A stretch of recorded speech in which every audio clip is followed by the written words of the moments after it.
Give you some idea of our workflow through the mill. Logs are loaded onto the log deck, 16-foot 3-strand Baker deck. They custom built this one from their standard design to be about a foot shorter, so it matches up to the deck height of the Wood-Mizer versus the taller deck of the Baker.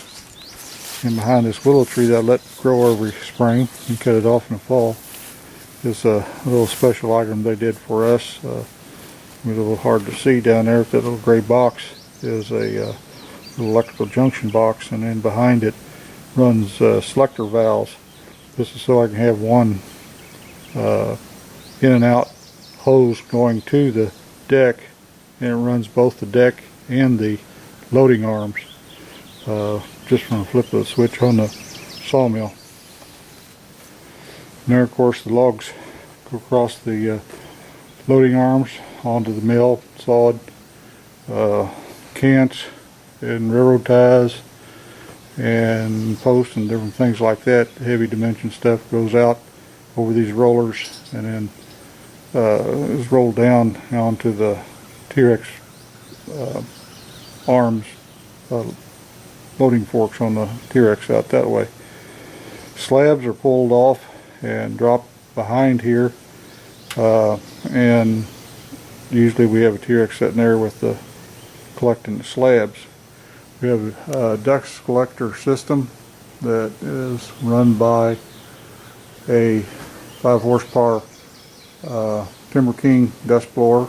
I don't remember the CFM, but it doesn't make much difference because it depends on particle size and the airflow and how much pipe you're pulling in and how much pipe you're pulling and pushing out. It's got a 6-inch inlet and an 8-inch outlet.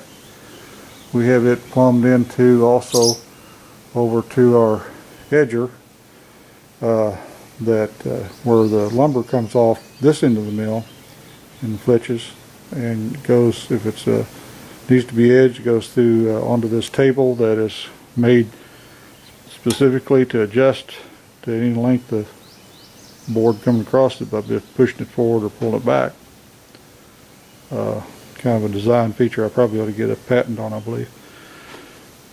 The edger is a Morgan Little Champ, no longer made, 15 horse 3-phase, 14-inch blades. I think it'll edge up to 3-inch, but we never put anything that tall through it. Got split strobe blades.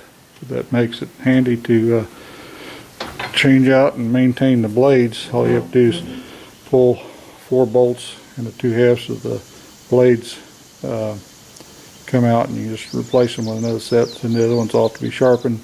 I've got equipment now to sharpen my own, so I can often just pull them off right here and sharpen them, put them right back in.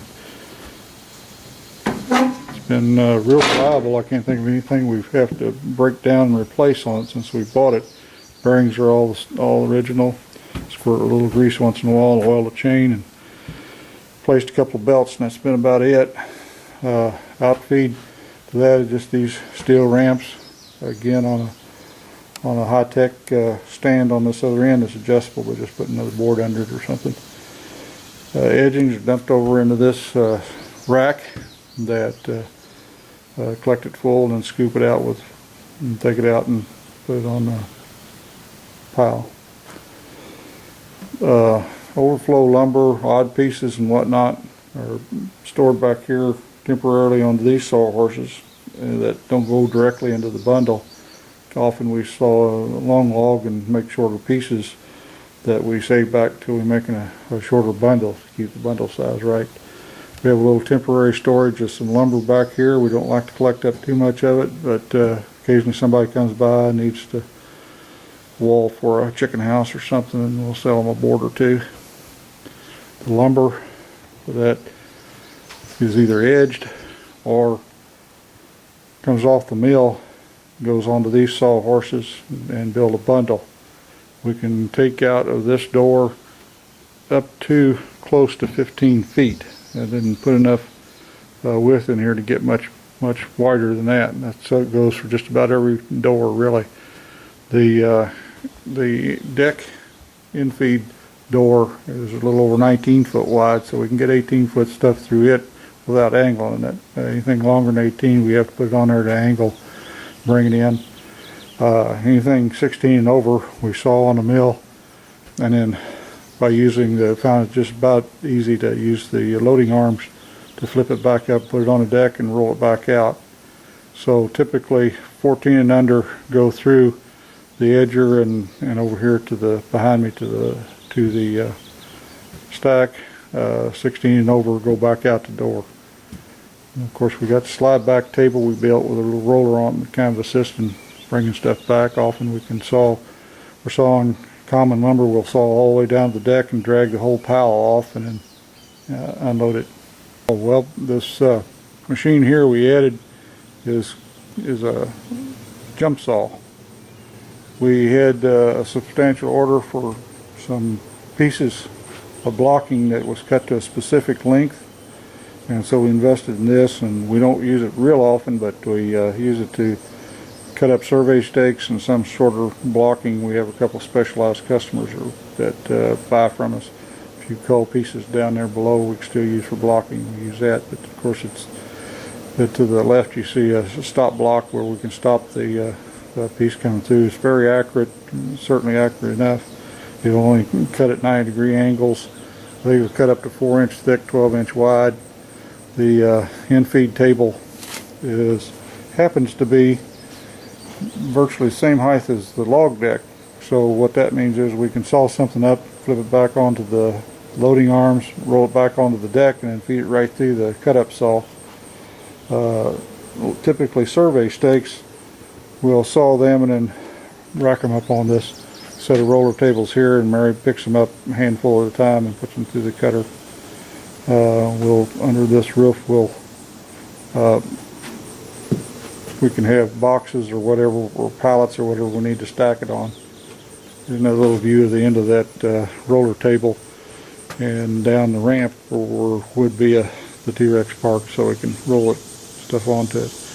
I made a special cripple adaptation to the porch post here so that I could roll out stuff in excess of 14 foot. Before we was down to about 10 foot we always get out, but this looks a little bit of odd engineering, but it certainly works.